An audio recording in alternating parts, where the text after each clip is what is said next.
Good afternoon. A lot happening in the Middle East. After 13 years of civil war in Syria, more than half a century of brutal authoritarian rule by Bashar al-Assad and his father before him, rebel forces have forced Assad to resign his office and flee the country. We're not sure where he is, but there's word that he's in Moscow. At long last, the Assad regime has fallen. This regime brutalized and tortured and killed literally hundreds of thousands of innocent Syrians. The fall of the regime is a fundamental act of justice. It's a moment of historic opportunity for the long-suffering people of Syria to build a better future for their proud country. It's also a moment of risk and uncertainty. As we all turn to the question of what comes next, the United States will work with our partners and the stakeholders in Syria to help them seize an opportunity to manage the risks. You know, for years, the main backers of Assad have been Iran, Hezbollah, and Russia.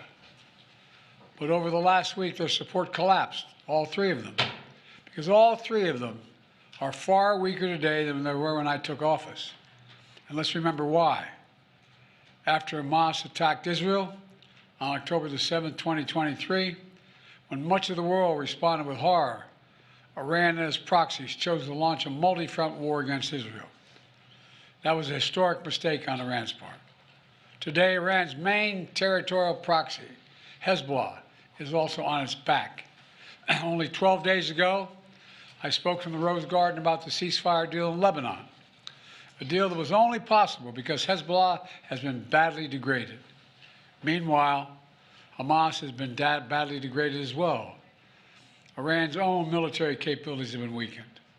Iran tried 2 times to attack Israel, and the United States and built a coalition of countries to directly defend Israel and help defeat those attacks. All this made possible for Iran and Hezbollah to continue to prop up, impossible, I should say, for them to prop up the Assad regime. Additionally, Russia's support for Assad also failed. And that's because Ukraine, backed by our American allies, has put up a wall of resistance against the invading Russian forces, inflicting massive damage on the Russian forces. And that has left Russia unable to protect its main ally in the Middle East. Excuse my cold. The upshot for all this is, for the first time ever, neither Russia, nor Iran, nor Hezbollah could defend this abhorrent regime in Syria. And this is a direct result of the blows that Ukraine, Israel, have delivered upon their own self-defense with unflagging support of the United States. You know, over the past 4 years, my administration pursued a clear and principled policy towards Syria.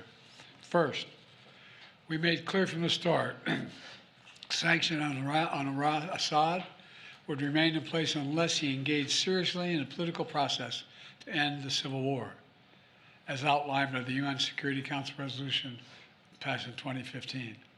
But Assad refused, so we carried out a comprehensive sanction program against him and all those responsible for atrocities against the Syrian people.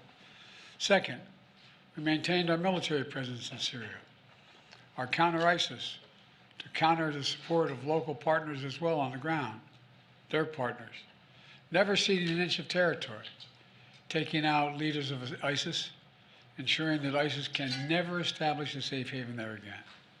Third, we've supported Israel's freedom of action against Iranian networks in Syria and against actors aligned with Iran who transported lethal aid to Lebanon.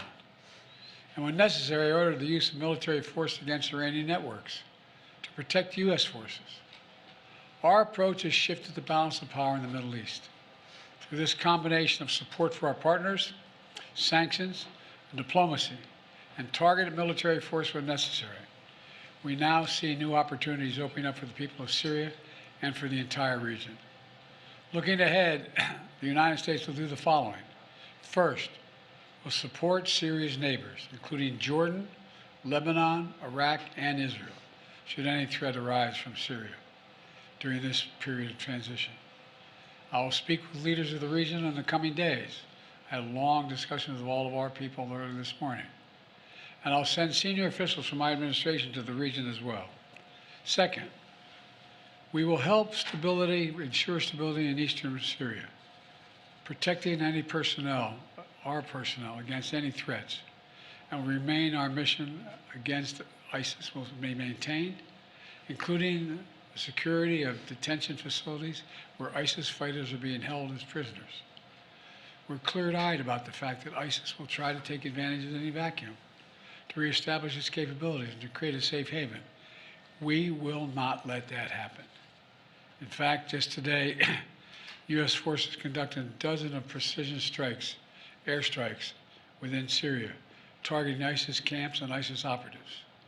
Third, we will engage with all Syrian groups, including within the process led by the United Nations, to establish a transition away from the Assad regime toward independent, sovereign, I want to say it again, sovereign Syria, with a new constitution, a new government that serves all Syrians.